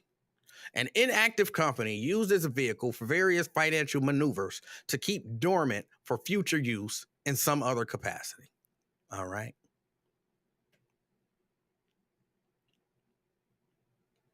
Shell companies are commonly used to conceal assets during divorces, court cases, mergers, or acquisitions. People do this to avoid having to share their financial assets when they divorce, having their significant assets seized during litigations, or having them taken over during a corporate merger or acquisition. What's an example of a shell company? Sega Sammy Holdings created Shell Corporation, Sega Dream Corporation in September 2013 to transfer the assets of Index Corporation. When the Hilco Company bought HMV Canada, Hilco created a shell company called HUK10 Limited to raise the required funds and minimize the liability at the same time. So does that mean that all of those companies are criminals?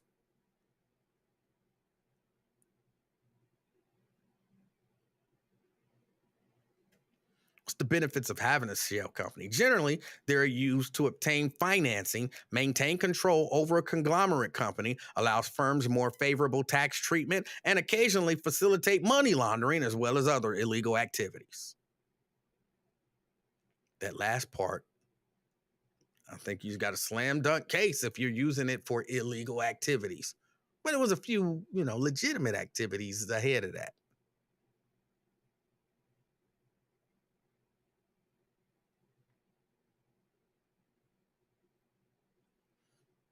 So that's shell companies. That's shell companies.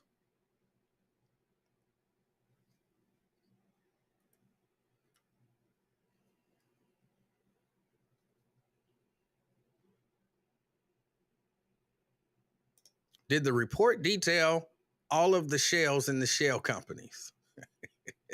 Janice says, I'm going to have to look up the origin of shell companies.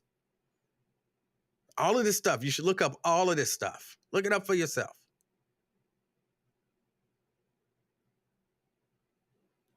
Dante says, okay, can we move on now? Well, you can. I'm all right with it. I'm all right with it.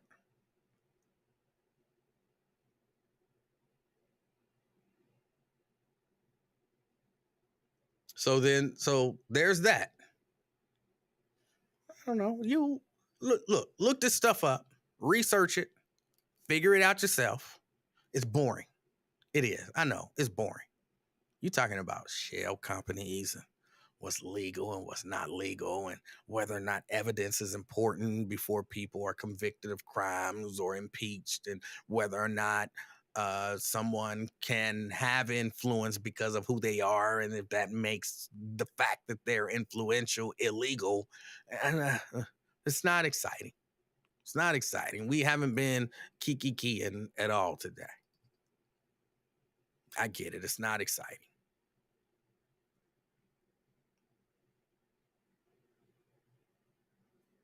But sometimes you have to show people, like, we're not as stupid as you think we are.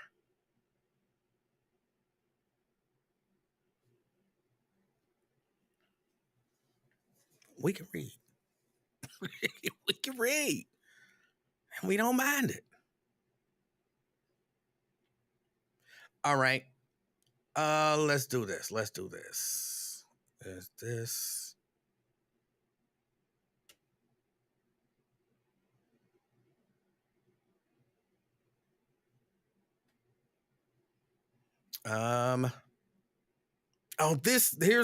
Here's a case. I like to kind of bring these cases up to disprove some of the stuff out there that there is, there are people who are trying to convince you that racism doesn't exist or it's not all that important. Racism doesn't exist or it's not that important. 6 former Mississippi officers plead guilty to state charges for torturing 2 black men. I'm not going to read, and this ain't the initial story that I read about this. Hold on, I got to put myself on the screen because I'm vain like that. This is not the initial story that I read with all of the details, I'm certain. Brandon, Mississippi. 6 white former Mississippi lawmakers or law officers pleaded guilty on Monday to state charges of torturing 2 black men in a racist assault. What makes them think that this was a racist assault?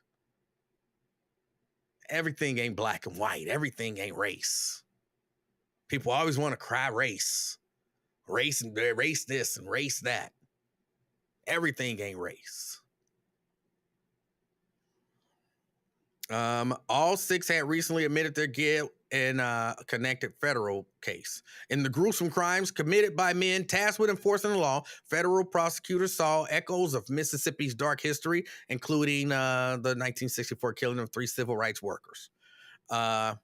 Prosecutors say some of the officers nicknamed themselves the Goon Squad because of their willingness to use excessive force and cover up attacks, including the assault that ended with the deputy shooting one victim in the mouth.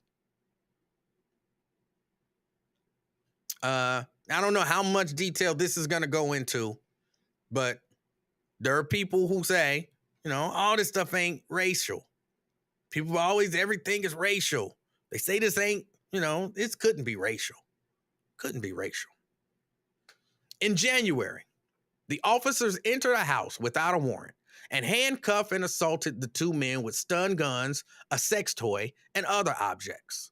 The officers mocked them with racial slurs throughout a 90-minute torture session, then devised a cover-up that included planting drugs and a gun, leading to false charges that stood against the victims for months. Their conspiracy unraveled after one officer told the sheriff he had lied, leading to confessions of the others. The charges against the victims weren't dropped until June, after federal and state investigators got involved, according to their attorney. I'm trying to see. I want the story.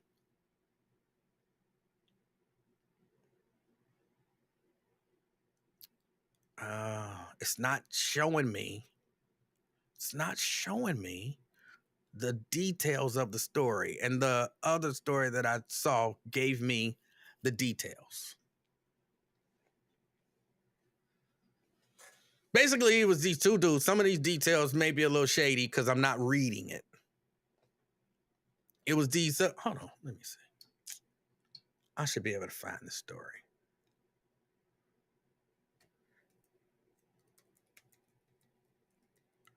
Mississippi officers torture.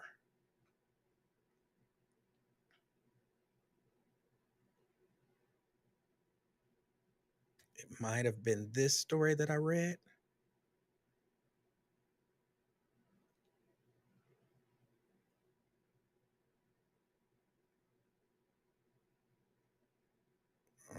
Okay, all 6 appeared. Former officers did not have a warrant. They called themselves the Goon Squad.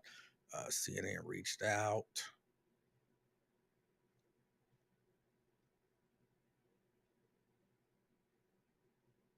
How the abuse and shooting unfolded. One of the officers texted another officer on January 24th about going to the property in Braxton to resolve a complaint received by McAlpin. McAlpin's white neighbor told him several black men were staying at a white woman's home and reported seeing suspicious behavior. Dedman warned the deputies there might be surveillance cameras on the property, telling them to knock on the door instead of kicking it down if they saw any cameras, that is. Otherwise, they could barge in without a warrant. They made the point that they wanted no bad mugshots, he said, meaning prosecutors said the defendants could use excessive force on parts of the body that would not be seen in a mugshot. Avoiding the surveillance camera above the front door. Oh, come on, he's just gonna pop up.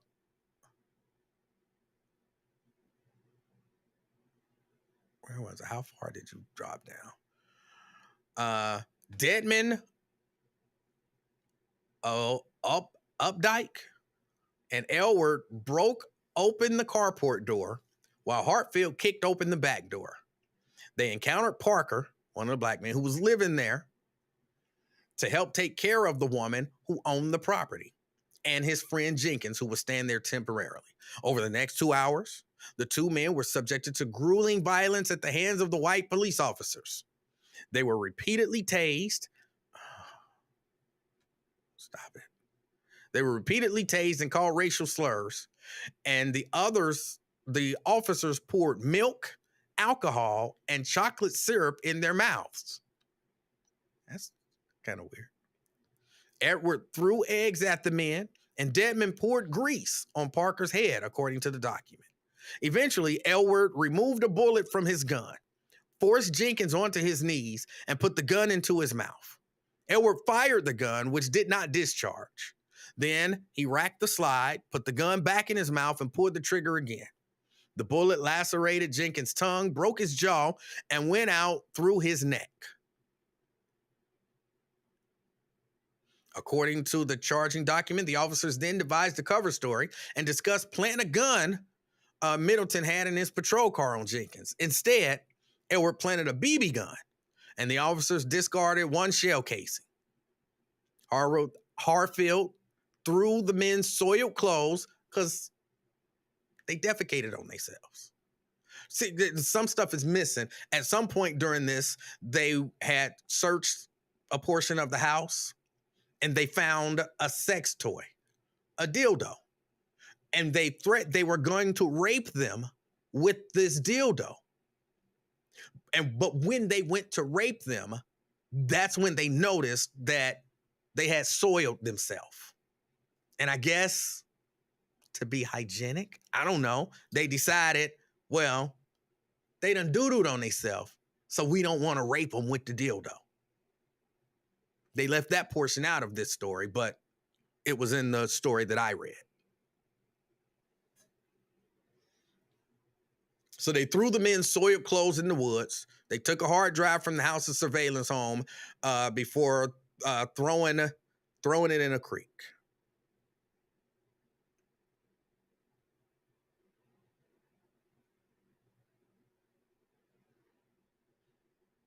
Hey, man, why'd you bring that story up? I like to remind y'all every once in a while. All police ain't good. They're not all bad, but not all police are good. Racism does still exist. People do still act on it. For all of those people who like to run around talking about, well, don't worry about what they think about us. Don't worry about what they say about us. Sometimes some of the stuff that they say and that they think about us translates into action. So the idea that we shouldn't be worried about this stuff is just, it's crazy. And like I said last week, the Jewish community worry about what people think about them. And one of the reasons that they said they were so concerned with what Jamie Foxx had posted, even though it was, I thought, completely innocent, is because they said that it's words like these and thoughts like these that lead to harm to our people. So they like, you can't even say this stuff, because once you say this stuff, you plant that thought in people's head, and then there's somebody gonna act on it. Whereas some of us are just the opposite. I don't care what they say about us. I don't care what they think about us. I don't care how they feel about us. I know it's crazy. I'm kind of looking at the Jewish community now like we need to be a little bit more like them in some ways. I care what they say about us, because when they say that stuff, we animals, we all criminals, we this and we that, we savages. That puts the idea in somebody else's head that, hey, they animals, they savages. We can do whatever we want to do to them.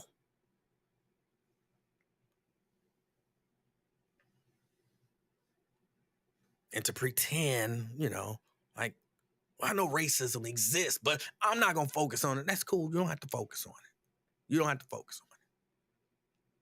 But don't get mad at us who do, because we care. It's important. It's important to see this stuff and to talk about this stuff. Let's see. There was another story that I wanted to bring up.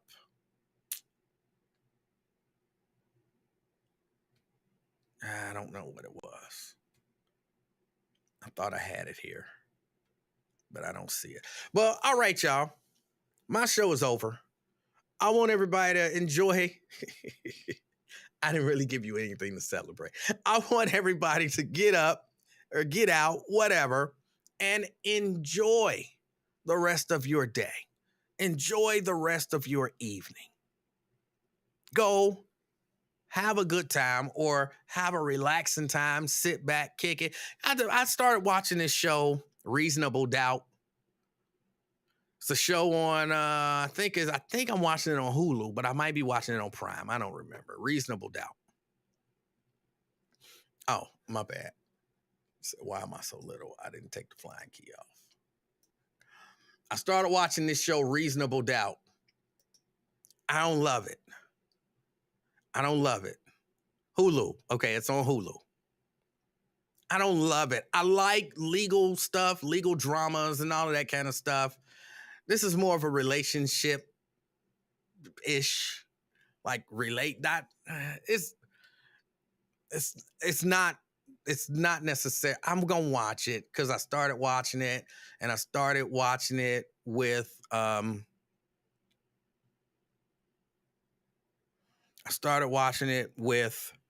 Mrs. Livingston, so it'll be one of our shows. But it's got, what's that dude named Mike Ely? Is that his name? Kind of lighter skinned brother. He playing a lot of different, black stuff. Regina said, you say you like it. It's a combination. Well, I'm only like 2 episodes in. It ain't really hit no legal nothing.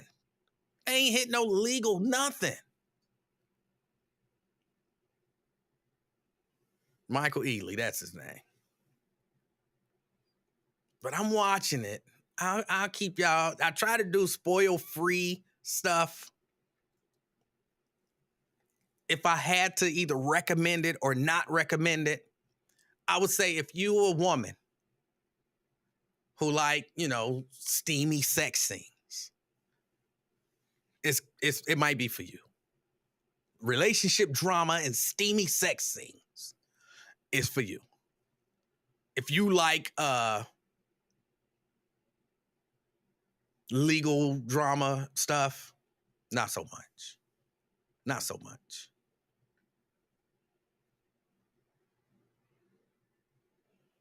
And I just thought this is still spoiler free because I don't know this. Again, I'm 2 episodes in. They ain't mentioned it. They ain't hinted at it. Nothing. But this is how predictable TV is. I'm pretty sure her stepfather molested her. And all we saw was a little glimpse of dude. I'm pretty sure her stepfather molested her. Now, I might not know until, way down the line. But just some of this stuff be so predictable. So predictable. I don't consider that a spoiler because they ain't even hinted at it.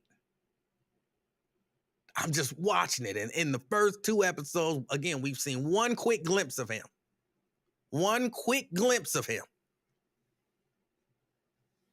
I bet you, he molested her. And I'm not laughing, of course, at molestation. This is so predictable. So predictable. But all right, y'all, I got to get ready to get out of here. I think the little baby is on her way. She might have on her little uniform. I haven't seen the little uniform yet. So I got to tease her about having to wear a uniform. I want y'all to all have an enjoyable rest of your day. And do me one favor.